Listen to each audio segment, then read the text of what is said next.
अथाष्टादशो अध्याय बंधन और मोक्ष का विवेचन।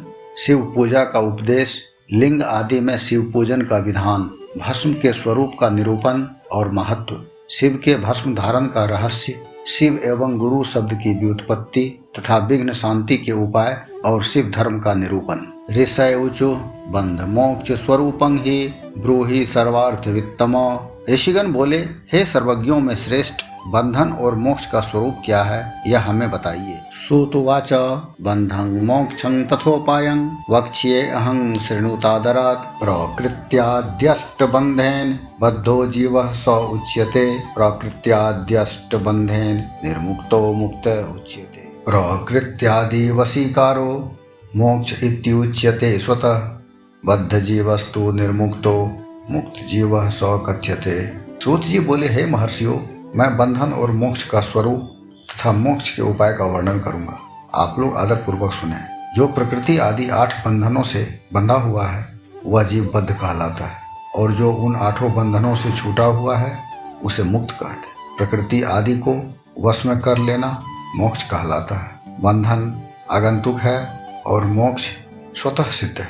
बद्ध जीव जब बंधन से मुक्त हो जाता है तब उससे मुक्त जीव कहते हैं। प्रकृत्यग्रे ततो बुद्धिर हंकारो गुणात्मकः पंचतन्मात्रमित्येतत् प्रकृत्याद्यष्टकं विदुः। प्रकृत्याद्यष्टजो देहो देहजं कर्म उच्यते। पुनश्च कर्मजो देहो जन्म कर्म पुनः पुनः। प्रकृति, बुद्धि, त्रिगुणात्मक अहंकार और 5 तन्मात्राएं, इन्हें ज्ञानी पुरुष प्रकृत्याद्यष्टक मानते हैं। प्रकृति आदि 8 तत्वों के समूह से देह की उत्पत्ति हुई। देह से कर्म उत्पन्न होता है और फिर कर्म से नूतन देह की उत्पत्ति होती है। इस प्रकार बार बार जन्म और कर्म होते रहते। शरीरं त्रिविधं ज्ञेयं अस्थूलं सूक्ष्मं च कारणं। अस्थूलं व्यापारदं प्रोक्तं सूक्ष्ममिन्द्रिय भोगदं। कारणं त्वात्मभोगार्थं जीव कर्मानुरूपतः सुखं दुखं पुण्यपाप कर्मभिः फलमश्नुते। तस्माद्धि कर्मरज्ज्वा हि बद्धो जीवः पुनः पुनः शरीरत्रय कर्मभ्यां चक्रवद भ्राम्यते सदा। शरीर को स्थूल, सूक्ष्म और कारण के भेद से 3 प्रकार का जानना चाहिए। स्थूल शरीर जागृत अवस्था में व्यापार कराने वाला, सूक्ष्म शरीर जागृत और स्वप्न अवस्था में इंद्रिय भोग प्रदान कराने वाला तथा कारण शरीर सुषुप्ता अवस्था में आत्मानंद की अनुभूति कराने वाला कहा गया है। जीव को उसके प्रारब्ध कर्मानुसार सुख दुख प्राप्त होते हैं। वह अपने पुण्य कर्मों के फलस्वरूप सुख और पाप कर्मों के फलस्वरूप दुख प्राप्त करता है।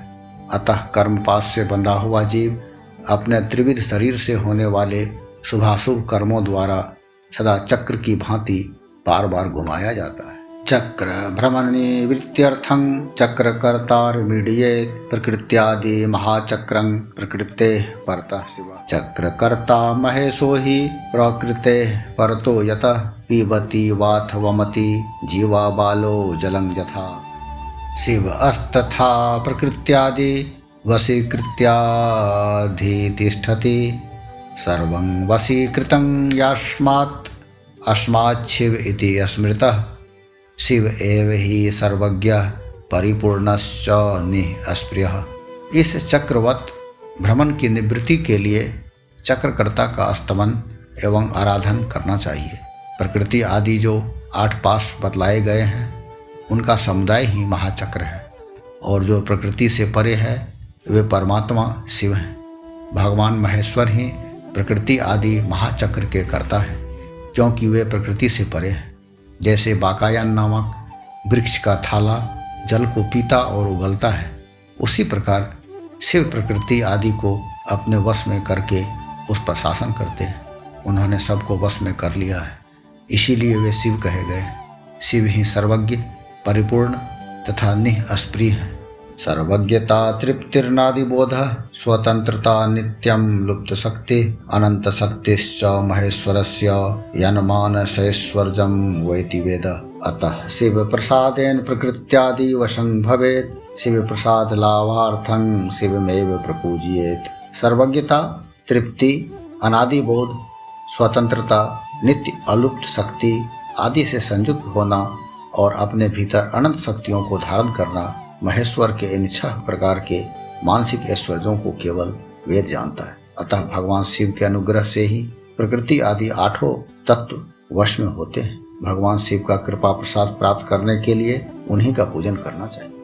अस्पृहस्य च पूर्णस्य तस्य पूजा कथं भवेत्। शिवोद्देश्य कृतं कर्म प्रसादजनकं भवेत्। लिंगे वीरे भक्तजने शिवमुद्दिश्य पूजयेत्। कायेन मनसा वाचा धनेनापि प्रपूजयेत्। पूज्या तु महेशो हि प्रकृतेः परमः शिवः। प्रसादं कुरुते सत्यं पूजिकस्य विशेषतः। शिव तो परिपूर्ण है, निःस्पृह हैं, उनकी पूजा कैसे हो सकती है।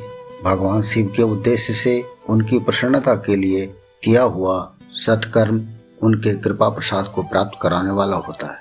शिवलिंग में, शिव की प्रतिमा में तथा शिव भक्तजनों में शिव की भावना करके उनकी प्रसन्नता के लिए पूजा करनी चाहिए। वह पूजन शरीर से, मन से, वाणी से और धन से भी किया जा सकता। उस पूजा से प्रकृति से परे महेश्वर पूजक पर विशेष कृपा करते हैं, यह सत्य। शिव प्रसादात् कर्माद्यं क्रमेण स्ववशं भवेत्। कर्मारभ्य प्रकृत्यन्तं यदा सर्वं वशं भवेत्। तदा मुक्त इति प्रोक्तः स्वात्मा रामो विराजते। प्रसादात् परमेशस्य कर्मदेहो यदा वशः। तदा वै शिवलोके तु वासः सालोक्यमुच्यते। सामीप्यं याति साम्बस्य तन्मात्रे च वशं गते। तदा तु शिवसायुज्य मायुधाद्यैः क्रियादिभिः महाप्रसाद लाभे च बुद्धिश्चापि वशा भवेत्। बुद्धि अस्तु कार्जं प्रकृते अस्तत्साष्टिरिति कथ्यते। पुनर्महाप्रसादेन प्रकृतिर्वशमेष्यति। शिव की कृपा से कर्म आदि सभी बंधन अपने वश में हो जाते हैं। कर्म से लेकर प्रकृति पर्यंत सब कुछ जब वश में हो जाता है तब वह जीव मुक्त कहलाता है और स्वात्मा राम रूप से विराजमान हो जाता है। परमेश्वर शिव की कृपा से जब कर्म जनित शरीर अपने वश में हो जाता है तब भगवान शिव के लोक में निवास प्राप्त होता है। इसी को सालोक्य मुक्ति कहते हैं। जब तन मात्राएं वश में हो जाती हैं तब जीव जगदम्बा सहित शिव का सामीप्य प्राप्त कर लेता है। यह सामीप्य मुक्ति है। उसके आयुध आदि और क्रिया आदि सब कुछ भगवान शिव के समान हो जाते हैं। भगवान का महाप्रसाद प्राप्त होने पर बुद्धि भी वश में हो जाती है। बुद्धि प्रकृति का कार्य है, उसका वश में होना साष्टी मुक्ति कही गई है। पुनः भगवान का महान अनुग्रह प्राप्त होने पर प्रकृति वश में हो जाएगी। शिवस्य मानसैश्वर्यं तदा अयत्नं भविष्यति। सार्वज्ञाद्यं शिवैश्वर्यं लब्ध्वा स्वात्मनि राजते। तत्सायुज्यमिति प्राहुर्वेदागमपरायणा। एवं क्रमेण मुक्ति स्यालिंगादो पूज्या स्वतः। अतः शिव प्रसादार्थं क्रियाद्यः पूजयेत् शिवं। शिव क्रिया, शिव तपः, शिव मंत्र जपः सदा। शिव ज्ञानं शिव ध्यान मुत्तरोत्तरमभ्यसेत्। आसुप्तेरामृते कालं नयत्वे शिव चिन्तया। सद्यादिभिश्च कुसुमैरर्चयेत् शिवमेष्यति। उस समय भगवान शिव का मानसिक ऐश्वर्य बिना यत्न के ही प्राप्त हो जाएगा। सर्वज्ञता आदि जो शिव के ऐश्वर्य हैं उन्हें पाकर मुक्त पुरुष अपनी आत्मा में ही विराजमान होता है। वेद और शास्त्रों में विश्वास रखने वाले विद्वान पुरुष इसी को सायुज्य मुक्ति कहते हैं। इस प्रकार लिंग आदि में शिव की पूजा करने से क्रमशः मुक्ति स्वतः प्राप्त हो जाती है। इसीलिए शिव का कृपा प्रसाद प्राप्त करने के लिए तत्संबंधी क्रिया आदि के द्वारा उन्हीं का पूजन करना चाहिए। शिव क्रिया, शिव तप, शिव मंत्र जप, शिव ज्ञान और शिव ध्यान के लिए सदा उत्तरोत्तर अभ्यास बढ़ाना चाहिए। प्रतिदिन प्रातः काल से रात को सोते समय तक और जन्म काल से लेकर मृत्यु पर्यंत सारा समय भगवान शिव के चिंतन में ही बिताना चाहिए। सद्यो जातादि मंत्रों तथा नाना प्रकार के पुष्पों से जो शिव की पूजा करता है वह शिव को ही प्राप्त होगा। ऋषयुचु लिंगादो शिव पूजाया विधानं ब्रूहि सुव्रत। सूतुवाच लिंगानां च क्रमं वक्ष्ये यथा वच्छ्रेणुत द्विजा। तदेव लिंगं प्रथमं प्रणवं सार्वकामिकं सूक्ष्म प्रणव रूपं हि सूक्ष्म रूपं तु निष्कलं स्थूललिङ्गं हि सकलं तत्पञ्चाक्षरमुच्यते तयोः पूजा तपः प्रोक्तं साक्षान्मोक्ष प्रदे उभे पौरुष प्रकृति भूतानि लिंगानि सुबहूनि च तानि विस्तरतो वक्तुं शिवो वेत्ति न चापरः भुविकारानि लिंगानि ज्ञातानि प्रब्रवीमि वः। ऋषिगण बोले, हे सुब्रत, अब आप लिंग आदि में शिव जी की पूजा का विधान बताइए।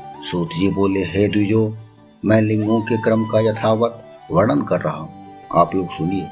वह प्रणव ही समस्त अभिष्ट वस्तुओं को देने वाला प्रथम लिंग है, उसे सूक्ष्म प्रणव रूप समझिए। सूक्ष्म लिंग निष्कल होता है और स्थूल लिंग सकल पंचाक्षर मंत्र को ही स्थूल लिंग कहते हैं। उन दोनों प्रकार के लिंगों का पूजन तप कहलाता है। वे दोनों ही लिंग साक्षात मोक्ष देने वाले हैं। पौरुष लिंग और प्रकृति लिंग के रूप में बहुत से लिंग हैं, उन्हें भगवान शिव ही विस्तार पूर्वक बता सकते हैं, दूसरा कोई नहीं जानता। पृथ्वी के विकारभूत जो लिंग ज्ञात हैं उनको मैं आप लोगों को बता रहा हूँ। स्वयं भूलिंगं प्रथमं बिंदुलिंगं द्वितीयकं प्रतिष्ठितं चरं चैव गुरुलिंगं तु पंचमं देवर्षि तपसा तुष्टः सानिध्यार्थं तु तत्र वै पृथिव्यन्तर्गतः सर्वो बीजं वै नादरूपतः अस्थावराङ्कुर्वद् भूमि मुद्भिद्य व्यक्त एव सः स्वयं भूतं जातमीति स्वयंभूरीति तं विदुः। उनमें प्रथम स्वयंभू लिंग, दूसरा बिंदु लिंग, तीसरा प्रतिष्ठित लिंग, चौथा चर लिंग और पांचवा गुरु लिंग। देवर्षियों की तपस्या से संतुष्ट होकर उनके समीप प्रकट होने के लिए पृथ्वी के अंतर्गत बीज रूप से व्याप्त हुए भगवान शिव वृक्षों के अंकुर की भांति भूमि को भेद कर नादलिंग रूप में व्याप्त हो जाते हैं। वे स्वतः व्यक्त हुए शिव ही स्वयं प्रकट होने के कारण स्वयंभू नाम धारण करते हैं। ज्ञानी जन उन्हें स्वयंभू लिंग के रूप में जानते हैं। तल्लिंगं पूजया ज्ञानं स्वयमेव प्रवर्धते सुवर्ण रजतादो वा पृथिव्यां स्थंडिले अपि वा स्वहस्ताल्लिखितं लिंगं शुद्ध प्रणव मंत्रकं यंत्रलिंगं समालिख्य प्रतिष्ठावाहनं चरेत् बिंदु नादमयं लिंगं अस्थावरं जंगमं च यत भावनामयमेतद्धि शिवदृष्टं न संशयः यत्र विश्वस्यते शंभु अस्तत्र तस्मै फलप्रदः स्वहस्ताल्लिखिते यंत्रे अस्थावरादाव कृत्रिमे आवाह्य पूज्येत् शंभुं खोडसे रूपचारके स्वयमैश्वर्यमाप्नोति ज्ञानमभ्यासतो भवेत्। उस स्वयंभू लिंग की पूजा से उपासक का ज्ञान स्वयं ही बढ़ने लगता है। सोने चांदी आदि के पत्र पर, भूमि पर अथवा वेदी पर अपने हाथ से लिखित जो शुद्ध प्रणव मंत्र रूप लिंग है, उसमें तथा यंत्र लिंग का आलेखन करके उसमें भगवान शिव की प्रतिष्ठा और आवाहन करे। ऐसा बिंदु नादमय लिंग अस्थावर और जंगम दोनों ही प्रकार का होता है। इसमें शिव का दर्शन भावनामय ही है, इसमें संदेह नहीं।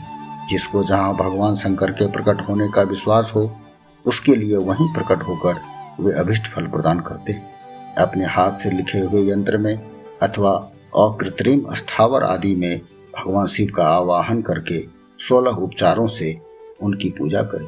ऐसा करने से साधक स्वयं ही ऐश्वर्य को प्राप्त कर लेता है और इस साधन के अभ्यास से उसको ज्ञान भी प्राप्त हो जाता है।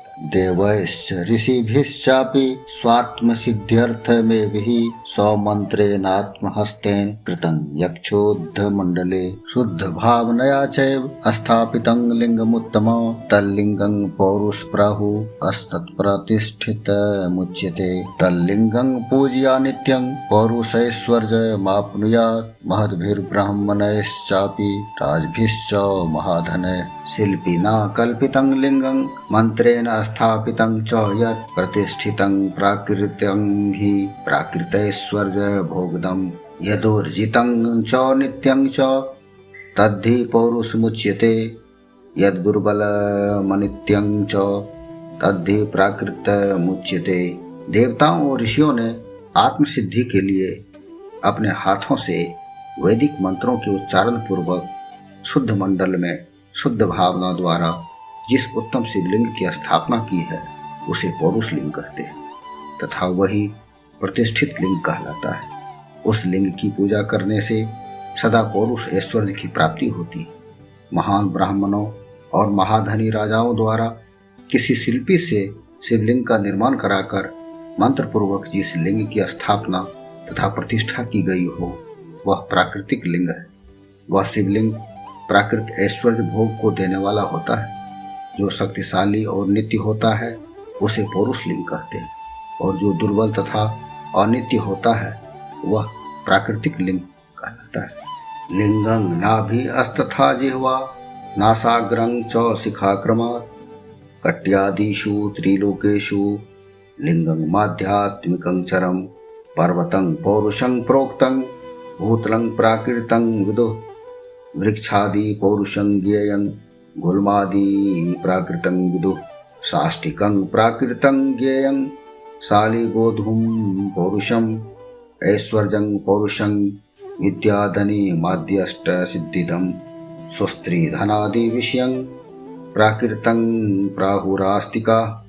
लिंग नाभि जिह्वा नासिका का अग्रभाग और शिखा के क्रम से कटी हृदय और मस्तक तीनों स्थानों में जो लिंग की भावना की गई है उस आध्यात्मिक लिंग को ही चरलिंग कहते हैं।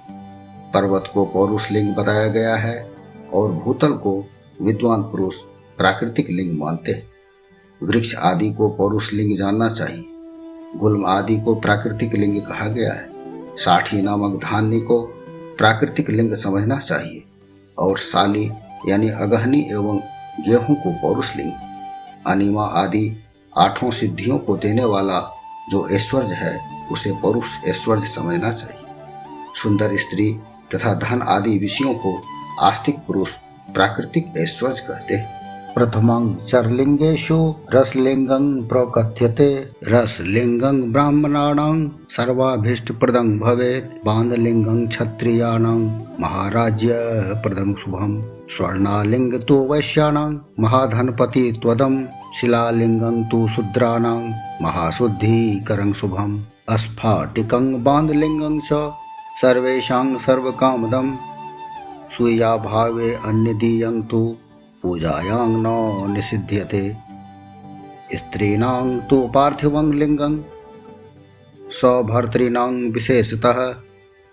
विधवानां प्रवृत्तानां स्फाटिकं परिकीर्तितं। विधवानां निवृत्तानां रसलिंगं विशिष्यते। बाल्ये वा यौवने वापि वार्धके वापि सुव्रता। शुद्ध स्फटिक लिंगं तु स्त्रीणां तत्सर्वभोगदं। प्रवृत्तानां पीठपूजा सर्वाभीष्टप्रदा भुवि। चरलिंगों में सबसे प्रथम रसलिंग का वर्णन किया जाता है। रसलिंग ब्राह्मणों को उनकी सारी अभिष्ट वस्तुओं को देने वाला है। शुभकारक बांधलिंग क्षत्रियों को महान राज्य की प्राप्ति कराने वाला है। स्वर्णलिंग वैश्यों को महाधनपति का पद प्रदान कराने वाला है तथा सुंदर शिलालिंग शूद्रों को महान शुद्धि देने वाला है। स्फटिक लिंग तथा बांधलिंग सब लोगों को उनको चरलिंगों में सबसे प्रथम रसलिंग का वर्णन किया जाता है। रसलिंग ब्राह्मणों को उनकी सारी अभिष्ट वस्तुओं को देने वाला है। शुभ कारक बांधलिंग क्षत्रियों को महान राज्य की प्राप्ति कराने वाला है। स्वर्णलिंग वैश्यों को महाधनपति पद प्रदान कराने वाला है तथा सुंदर शिलालिंग शूद्रों को महाशुद्धि देने वाला है। स्फटिक लिंग तथा बांधलिंग सब लोगों को उनकी समस्त कामनाएं प्रदान करते हैं। अपना न हो तो दूसरे का स्फटिक या बांधलिंग भी पूजा के लिए निषिद्ध नहीं है। स्त्रियों विशेषतः सद्भावों के लिए पार्थिव लिंग की पूजा का विधान है। प्रवृत्ति मार्ग में स्थित विधवाओं के लिए स्फटिक लिंग की पूजा बताई गई है, परंतु विरक्त विधवाओं के लिए रसलिंग की पूजा को ही श्रेष्ठ कहा गया है। हे सुब्रतो, बचपन में, युवावस्था में और बुढ़ापे में भी शुद्ध स्फटिकमय शिवलिंग का पूजन स्त्रियों को समस्त भोग प्रदान कराने वाला है। गृहासक्त स्त्रियों के लिए पीठ पूजा भूतल पर संपूर्ण अभिष्ट को देने वाली है। पात्रे नैव प्रवृत्तस्तु सर्वपूजां समाचरेत् नैवेद्यं चाभिषेकान्ते शाल्यन्नेन समाचरेत् पूजान्ते स्थापये लिंगं सम्पुटेषु पृथग्गृहे करपूजा निवृत्तानां स्वभोज्यं तु निवेदयेत् निवृत्तानां परं सूक्ष्मं लिंगमेव विशिष्यते विभूत्यभ्यर्चनं कुर्याद्वि भूतिं च निवेदयेत् पूजां कृत्वाथ तल्लिंगं शिरसा धारयेत् सदा। प्रवृत्ति मार्ग में चलने वाला पुरुष सुपात्र गुरु के सहयोग से ही समस्त पूजा कर्म संपन्न करे। इष्ट देव का अभिषेक करने के पश्चात अगहनी के चावल से बने हुए खीर आदि का पकवानों द्वारा नैवेद्य अर्पण करे। पूजा के अंत में शिवलिंग को पधराकर घर के भीतर पृथक संपुट में स्थापित करे। जो निवृत्ति मार्गी पुरुष हैं उनके लिए हाथ पर ही शिवलिंग पूजा का विधान है। उन्हें भिक्षादि से प्राप्त हुए अपने भोजन को ही नैवेद्य रूप में निवेदित करना चाहिए। निवृत्त पुरुषों के लिए सूक्ष्म लिंग ही श्रेष्ठ बताया जाता है। वे विभूति के द्वारा पूजन करें और विभूति को ही नैवेद्य रूप से निवेदित करें। पूजा करके उस लिंग को सदा अपने मस्तक पर धारण करें।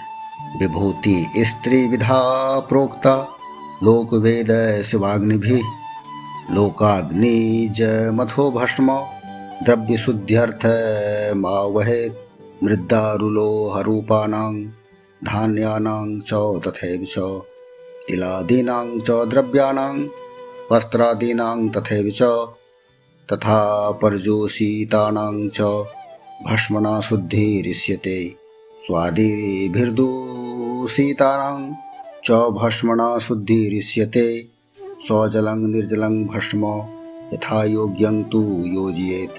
विभूति 3 प्रकार की बताई गई है। लोकाग्नि जनित, वेदाग्नि जनित और शिवाग्नि जनित। लोकाग्नि जनित या लौकिक भस्म को द्रव्यों की शुद्धि के लिए लाकर रखें। मिट्टी, लकड़ी और लोहे के पात्रों की, धान्यों की, तिल आदि द्रव्यों की, वस्त्र आदि की तथा प्रदूषित वस्तुओं की शुद्धि भस्म से होती है। कुत्ते आदि से दूषित हुए पात्रों की भी शुद्धि भस्म से ही मानी गई है। वस्तु विशेष की शुद्धि के लिए यथा योग्य स्वजल अथवा निर्जल भस्म का उपयोग करना चाहिए। वेदाग्नि जंग तथा भस्म तत्कर्मान्तेषु धारयेत् मंत्रेण क्रियाजन्यं कर्माग्नो भस्म रूपधृक तद्भस्म धारणात् कर्म स्वात्मन्यारोपितं भवेत् अघोरेणात्ममन्त्रेण बिल्वकाष्ठं प्रदाहयेत् शिवाग्निरीति संप्रोक्त अस्तेन दग्धं शिवाग्निजं कपिला गोमयं पूर्वं केवलं गव्यमेव वा सम्यस्वत्थ पलाशान् वा भटारग्वद्विल्वकान् शिवाग्निना दहेच्छुद्धं तद्वै भस्म शिवाग्निजं दर्भाग्नो वा दहेत् काष्ठं शिवमन्त्रं समुच्चरन् सम्यक् संशोध्य वस्त्रेण नवकुम्भे निधापयेत् इत्यर्थं तत्तु संग्राह्यं मन्यते पूज्यते अपि च। वेदाग्नि जनित जो भस्म है उसको उन वैदिक कर्मों के अंत में धारण करना चाहिए। मंत्र और क्रिया से जनित जो होम कर्म है वह अग्नि में भस्म का रूप धारण करता है। उस भस्म को धारण करने से वह कर्म आत्मा में आरोपित हो जाता है। अघोर मूर्तिधारी शिव का जो अपना मंत्र है उसे पढ़कर बेल की लकड़ी को जलाए।